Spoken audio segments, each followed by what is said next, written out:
आज हम जो स्टेट लाइन वाला चैप्टर स्टार्ट कर रखा था ना, उसी को आगे कंटिन्यू करेंगे। इस वीडियो में हम देखेंगे various form of the equation of line.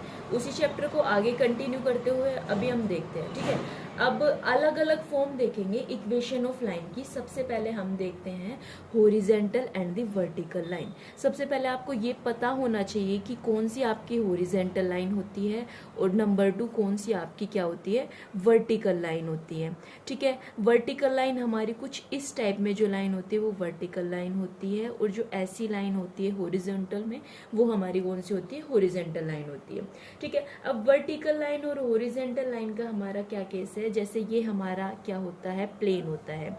इस प्लेन के अंदर आपको वो इक्वेशन की लाइन बतानी है जो आपकी parallel to the X axis होगी। देखिए हमें पता है ये एक्स एक्सिस है, ये हमारा क्या है, वाई एक्सिस है। अब एक ऐसी इक्वेशन की लाइन बताइए, एक ऐसी लाइन की इक्वेशन बताइए जो parallel to the X axis होगी, कुछ इस टाइप में होगी। अभी इसका नाम हम क्या देंगे, क्या हम इसको x इक्वल्स टू ए बोलेंगे या फिर y इज इक्वल्स टू ए बोलेंगे। देखो बोलेंगे तो पॉजिटिव ही, ठीक है, क्योंकि ये क्या है, अबोव द एक्स एक्सिस है। यदि ये बिलो द एक्स एक्सिस होती तो इसके नीचे क्या होता है, नेगेटिव होता है। अभी पहले हम इसका डिस्टेंस देख लेते हैं। देखो यहां से लेके, जैसे चलो ओरिजिन से ही मान लेते हैं, ओरिजिन से लेके यहां तक का डिस्टेंस देखेंगे तो ये किस टाइप की लाइन आएगी, ऐसे करके वर्टिकल लाइन आ रही है ना। तो वर्टिकल लाइन आ रही है तो इस इक्वेशन का नाम, इस लाइन का नाम हम क्या देंगे, y इज इक्वल्स टू ए, ठीक है। अब यदि ये ही लाइन आपकी नीचे होती, ये इस टाइप से यहाँ होती, तो हम इसको क्या बोलते, y is equals to minus A. अब ये a और माइनस ए हम किस टाइप से बोल रहे हैं कि यहाँ इस पॉइंट से लेके यहाँ तक का डिस्टेंस इसका माइनस ए है, एंड यहाँ तक की दूरी कितनी है, प्लस ए है। बिलो दी एक्स एक्सिस मतलब नीचे, तो वो y is equals to minus A हो जाएगी, and above the X axis वो आपकी क्या हो जाएगी, y is equals to plus A. अब ये क्या होती है हमारी parallel to the X axis, parallel to the X axis. X axis हमारी ये है, इसके पैरेलल हमें ये दोनों लाइन दिख रही हैं, ठीक है। अब दूसरे नंबर पे हमारी जो, जैसे फिर से हम एक प्लेन ड्रॉ करेंगे, इस प्लेन के अंदर parallel to the Y axis हमारी लाइन की इक्वेशन क्या हो जाएगी, ये हमारी वाई एक्सिस है, ये हमारी एक्स एक्सिस है, ठीक है। अब parallel to the Y axis same उसी टाइप से हमारा जो राइट साइड है वो पॉजिटिव हो जाएगा, X is equals to B हो जाएगा, और इस साइड हो जाएगा x is equals to minus B. अब ये किस हिसाब से हो रहा है, वही हम सेम चेंज करते हैं कि ओरिजिन से लेके यहाँ तक की डिस्टेंस या फिर इस पॉइंट से लेके यहाँ तक की डिस्टेंस हमारी क्या है, x is equals to B है। सेम इसी टाइप से यहाँ से लेके यहाँ तक की distance x is equals to कितनी है, माइनस बी है, ठीक है। इस केस में हमारा y कोऑर्डिनेट 0 है, और ऊपर वाले केस में हमारा x कोऑर्डिनेट क्या हो जाएगा, 0 हो जाएगा। अब इसके बाद हमारे पास नंबर 2 आता है पॉइंट स्लोप फॉर्म। अब ये पॉइंट स्लोप फॉर्म हमारी क्या होती है, इसको हम समझने के लिए सबसे पहले हमने कोई भी एक नॉन वर्टिकल लाइन, एक एल मैंने नॉन वर्टिकल लाइन मान ली, उस लाइन के ऊपर मैंने कोई भी एक पी नोट पॉइंट को फिक्स मान लिया जिसके coordinate X naught and Y naught है, ठीक है। अब जिसका जो स्लोप है, अब इसका स्लोप, इस लाइन का स्लोप कुछ ना कुछ होगा। देखो ये बिल्कुल स्ट्रेट तो है नहीं, अब जो भी लाइन कुछ ना कुछ इंटरसेप्ट फॉर्म में होगी, कुछ ना कुछ थोड़ी टेढ़ी होगी, तो उस केस में हम जो है हर बार उसका स्लोप मानते थे। इसका स्लोप मैंने कितना मान रखा है, m मान रखा है। तब मैंने एक पॉइंट और मान लिया p पॉइंट, इसके कोऑर्डिनेट मैंने मान रखे हैं x एंड y। ये कोई भी एक आर्बिट्रेरी पॉइंट है, कोई भी पॉइंट हो सकता है इस लाइन के ऊपर। तब एल मतलब वो जो हमने लास्ट वीडियो में पढ़ी थी ना एक, कि वो definition of slope of the any line, ठीक है। तो वो क्या फॉर्मूला होता था, कोई भी 2 पॉइंट को लेके निकालना था, तो वो किस टाइप से हम निकालते थे, m is equals to y2 minus y1 upon x2 minus x1। तो यहाँ पे जो भी हमने कोऑर्डिनेट मान रखे हम उनके अकॉर्डिंग ले लेते हैं, y minus Y naught upon x minus x naught. इसको सिंपली जो है हम क्रॉस मल्टीप्लाई करके क्या लिख सकते हैं, y minus Y naught is equal to m into X minus X naught. क्या मतलब समझे, एक जो लाइन दी हुई है उस लाइन का एक पॉइंट आपके पास गिवन है, ठीक है, उसका स्लोप भी गिवन है, और आपको जो है दूसरा पॉइंट निकालना है, तो इस टाइप से निकाल सकते हैं। फिर आपको इक्वेशन ऑफ लाइन निकालनी है, ठीक है। अब देखो क्वेश्चन किस टाइप से आएगा, इक्वेशन ऑफ लाइन निकालने के लिए था, अभी हमें क्या निकालनी है, इक्वेशन ऑफ लाइन निकालनी है। वैसे भी हम डिफरेंट इक्वेशन फाइंड कर रहे हैं अलग अलग लाइन के लिए, जाएंगे। ठीक है, अभी हम देखते हैं, हमें इक्वेशन ऑफ लाइन निकालनी है जो कहाँ से पास हो रही है। पास हो रही है आपकी कौन से पॉइंट से, passing through the point -2 and 3 and whose slope, जिसकी जो स्लोप है वो कितना है -4। देखो यहाँ पे m की वैल्यू आपकी -4 है और जो p note, x note, y note point थे वो जो एक पॉइंट फिक्स मान लिया था उसकी वैल्यू -2 and 3 है। तो सिंपली आप ये फॉर्मूला वैसे याद नहीं हो तो ऐसे याद कर लो, y is equals to m is equals to Y naught minus Y. P point हमने कोई भी मान लिया, इस पी पॉइंट की हमें इक्वेशन ऑफ लाइन को क्या करना है, फाइंड करना है। ठीक है, अपॉन में हो जाएगा x नोट माइनस x हो जाएगा m की वैल्यू -4 गिवन है, y नोट की वैल्यू 3 गिवन है, x नोट की वैल्यू -2 गिवन है एंड देन ये हो जाएगा -x। सिंपली आप इसको क्या कर दीजिए, क्रॉस मल्टीप्लाई कर दीजिए। क्रॉस मल्टीप्लाई करने के बाद इसको थोड़ा सा सिंप्लीफाई करेंगे तो ये आपके पास जो आ जाएगी इक्वेशन ऑफ लाइन आ जाएगी। इसको थोड़े तरीके से हम जो है लिख देंगे तो ये हमारे पास कितना आ जाएगा, ऐसे हो जाएगा। तो ये ही आपकी क्या हो जाएगी, रिक्वायर्ड इक्वेशन ऑफ लाइन हो जाएगी। अब इसके बाद नंबर 2 पे हम क्या देखते हैं, 2 पॉइंट फॉर्म देखते हैं। अब ये 2 पॉइंट फॉर्म हमारे पास क्या होती है, वही सेम उसी टाइप से हम क्या करेंगे, सबसे पहले कोई भी एक एल लाइन मान लेंगे। एल लाइन मान ली मैंने। एल लाइन मानने के बाद यहाँ पे जो है अब ये पास हो रही है, जब वो पिछली वाली 1 पॉइंट फॉर्म सिर्फ एक पॉइंट से पास हो रही थी, अब ये 2 पॉइंट से पास हो रही है। कौन कौन से 2 पॉइंट, यहाँ पे मैंने एक पॉइंट को मान लिया है P1 जिसके कोऑर्डिनेट मैंने x1 y1 मान लिए हैं। दूसरा पॉइंट P2 यहाँ पे मान लिया है जिसके कोऑर्डिनेट मैंने x2 एंड y2 मान लिए हैं। अब P कोई भी एक जर्नल पॉइंट है, कोई भी एक पॉइंट मैंने इस लाइन के ऊपर मान लिया है, xy कोऑर्डिनेट है। अब इन P1 P2 और जो ये P पॉइंट है, इन तीनों पॉइंट से, ये तीनों पॉइंट वैसे भी कोलिनियर होने चाहिए, इस तरीके से आपको मानना है। कोलिनियर मतलब सेम लाइन में इस टाइप से यूं होने चाहिए। ठीक है, तब जो स्लोप होगा, अब हमें जो स्लोप फाइंड करना है, अब देखना यदि ये कोलिनियर है तो हम क्या लिख सकते हैं कि जो स्लोप है P1 और P का वो किसके इक्वल है, slope of the P1 and the P2। Slope of the P1 and P is equals to slope of the P1 and किसके इक्वल हो जाएगा, P2 के इक्वल हो जाएगा। ठीक है, स्लोप इक्वल है, स्लोप हम क्या मानते थे, m की वैल्यू किसके इक्वल होती थी, y2 minus y1 upon x2 minus x1। तो सेम इसी टाइप से इनके कोऑर्डिनेट के अकॉर्डिंग, इनका कोऑर्डिनेट ध्यान देना, इसका y1 y2 क्या है y1 क्या है, y1 ही है। ठीक है, तो simply y2 minus y1 upon x2 minus x1, इन दोनों पॉइंट के अकॉर्डिंग निकाल रहे हो तो ज्यादा कंफ्यूज होने की जरूरत नहीं है। अब मेरे पास ये सेम ही है, y2 minus y1 upon x2 minus x1। तो सेम यही बात मैंने यहाँ लिखी। ये बात मैंने लिखने के बाद अभी यहाँ से क्या निकालनी है, इक्वेशन ऑफ लाइन निकालनी है। ठीक है, इक्वेशन ऑफ लाइन निकालनी है जो इन दोनों पॉइंट से पास हो रही हो, इस पॉइंट से रिलेटेड हमें लाइन निकालनी है। तो मेरे पास क्या आ जाएगी, मैं यहाँ से कर सकती हूँ y minus y1 is equals to y2 minus y1 upon x2 minus x1 into क्या हो जाएगा, x माइनस x1 हो जाएगा। अब इसका भी एग्जांपल आप लेके देख सकते हो। सिंपली 2 पॉइंट लेके देखो, ये 2 पॉइंट लेके देखो, ये xy लेके देखो। सिंपल यहाँ सिर्फ क्या करना है, हमें पुट करना है और पुट करने के बाद हमारे पास वैल्यू आ जाएगी। चलो इसका एक एग्जाम्पल ले लेते हैं। जैसे एग्जाम्पल मैंने 2 पॉइंट, मेरे ये पॉइंट ले लिया, सिर्फ 2 ही मेरे को पॉइंट चाहिए। अब इक्वेशन ऑफ लाइन निकालनी है। इक्वेशन ऑफ लाइन निकालनी सिंपल, मैं इसके अंदर पुट कर दूं, स्टार्टिंग से सोल्व नहीं करूं तो ये पॉइंट मेरे को पता है x और y है, तो x और y को तो रहने दो और जो y1 है उनकी जगह सिंपल इनकी, ये है आपका x1, ये है y1, ये है x2, ये है y2। कंफ्यूज ना हो इसलिए इनके नीचे क्या रख लो, इनका नाम लिख लो। ठीक है, अब यहाँ पे भी सिंपली y2 माइनस y1 की मैंने वैल्यू पुट की, नीचे x2 माइनस x1 की वैल्यू पुट की, इधर x तो x रहेगा और x1 मेरा क्या है, 1 है।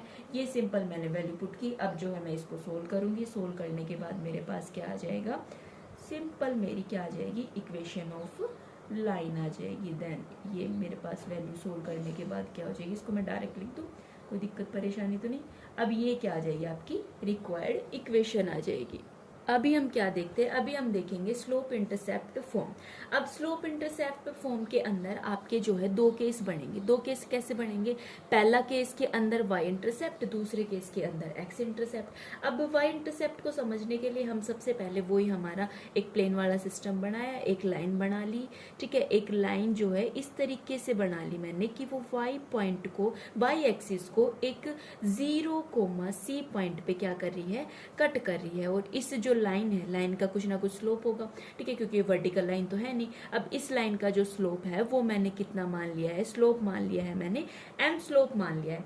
अब जो डिस्टेंस इसका c है उसे हम y इंटरसेप्ट कहेंगे, किसका, l लाइन का। अब देखो यहाँ से लेके यहाँ तक का डिस्टेंस आपका कितना हो जाएगा, c हो जाएगा, ठीक है। y कोऑर्डिनेट आपका 0 है, x कोऑर्डिनेट कितना हो जाएगा, यहाँ से c हो जाएगा। सेम उसी टाइप से जो हमने बिल्कुल स्टार्टिंग में देखा था ना।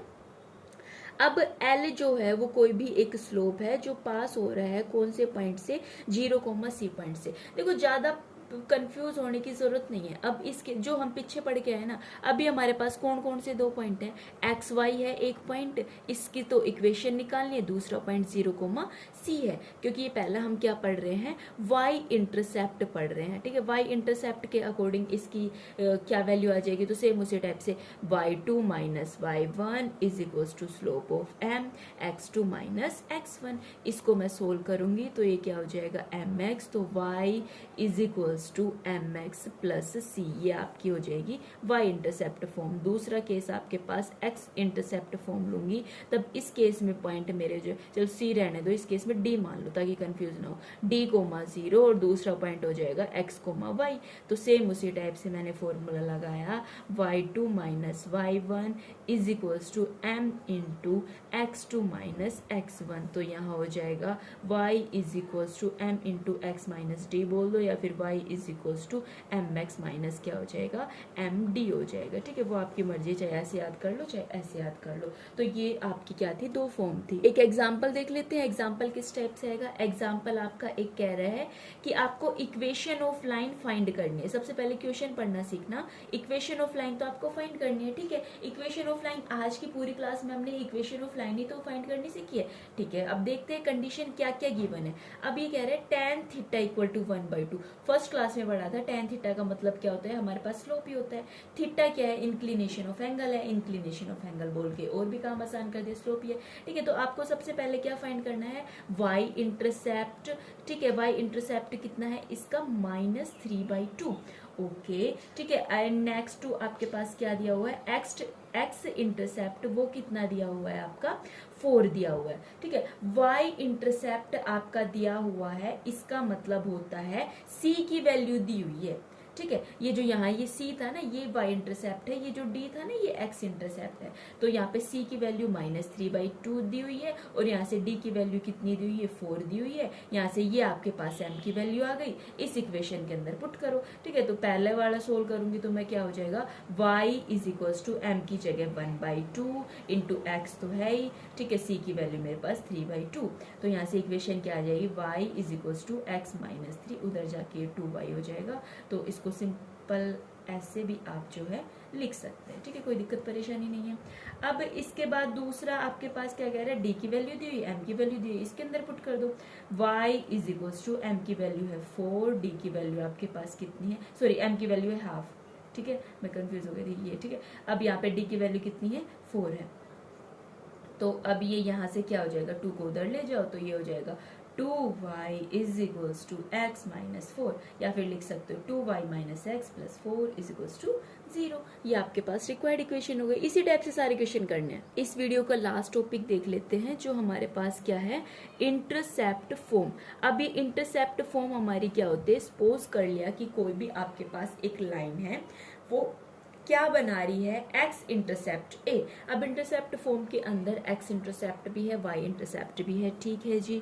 तो x इंटरसेप्ट और y इंटरसेप्ट दोनों लाने के लिए मैं क्या करती हूँ कि एक पॉइंट यहाँ लिया, एक पॉइंट यहाँ लिया। किस तरीके से ले लिया कि ये तो आपका ओरिजिन है, यहाँ से लेके यहाँ तक की डिस्टेंस a है, तो मैंने लिख दिया a,0। यहाँ से लेके यहाँ तक की डिस्टेंस b है, तो मैंने लिख दिया यहाँ पे 0,b। ये आपकी जो है लाइन है, इस लाइन का नाम मैं क्या दे देती हूँ, l L नाम दे देती हूँ।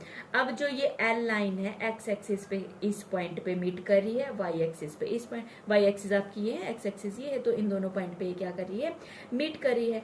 अब ये 2 point form of the equation जो है हम यहाँ पे लगाएंगे। 2 पॉइंट फॉर्म ऑफ इक्वेशन हमारे पास क्या कहती थी, याद है आपको क्या थी equation, y minus y1 is equals to y2 minus y1 upon x2 minus x1 into क्या हो जाएगा, x माइनस x1। ठीक है, ये तो वो हमारा क्या हो जाएगा, स्लोप हो जाएगा। अब इसकी जगह सिंपल हम क्या कर लेते हैं, पॉइंट को पुट कर लेते हैं। x और y तो हमारे x और y एज इट इज रहेंगे और यहाँ पे हम इनके पॉइंट को पुट करते हैं। अब x1 और y1, y माइनस y1 की वैल्यू कितनी है, 0 है। ठीक है, फिर इधर से y2 की वैल्यू कितनी है, b, y1 की 0। ठीक है, फिर x2 की 0, x1 की कितनी हो जाएगी, a हो जाएगी। ये है x1 y1, ये है x2 y2, कंफ्यूज नहीं होना और सिंपल इनके अंदर वैल्यू पुट करनी है। अब इनको सोल्व करेंगे तो मैं इसको लिख सकती हूँ y is equals to minus B upon A into X minus A, ऐसे लिख दूँ, कोई दिक्कत तो नहीं। इसको इधर क्या कर देती हूँ, क्रॉस मल्टीप्लाई कर देती हूँ, तो ये आपके पास कुछ इस टाइप की फॉर्म हो जाएगी। अब इसको मैं और क्या लिख सकती हूँ, x upon a plus y upon b is equals to 1। अब बोलोगे ये कैसे लिख दिया, आप इसका आराम से एलसीएम लो, x b plus a y is equals to क्या हो जाएगा, ए बी, तो ये सेम ये आ जाएगी। ठीक है, इसको जो है अच्छे से सिंप्लीफाई करके लिख रखा है। अब जो इक्वेशन है लाइन मेकिंग इंटरसेप्ट ए और बी कौन से पॉइंट पे, एक्स एक्सिस और वाई एक्सिस पॉइंट पे, ए किस पे, एक्स एक्सिस पे, बी कौन से पॉइंट पे, वाई एक्सिस पे। अब जल्दी से इसका भी एक एग्जांपल देख लेते हैं। इक्वेशन ऑफ लाइन जो है हमें फाइंड करनी है। ठीक है भाई, अब इसका जो है इंटरसेप्ट दिया हुआ है, एक्स एक्सिस पे इसका इंटरसेप्ट दिया हुआ है -3 और सिंपली आपके पास वाई एक्सिस पे इंटरसेप्ट कितना दिया हुआ है, 2 दिया हुआ है। अब जब एक इक्वेशन ऑफ लाइन फाइंड करनी है, एक्स एक्सिस भी दे दिया, वाई एक्सिस भी दे दिया, तो आपके पास ये ऊपर वाली यूज होगी ना।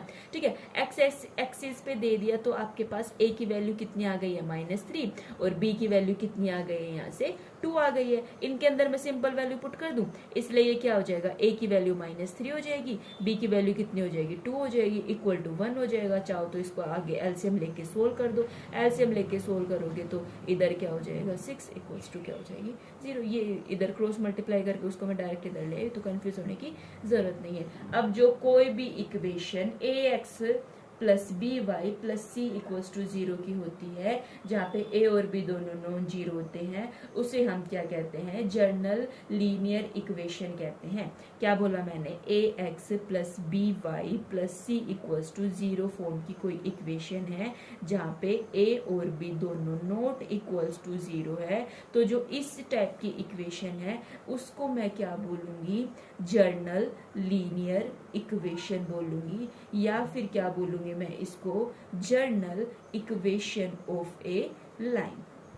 ठीक है, इस वीडियो में इतना रखते हैं। Thanks for watching.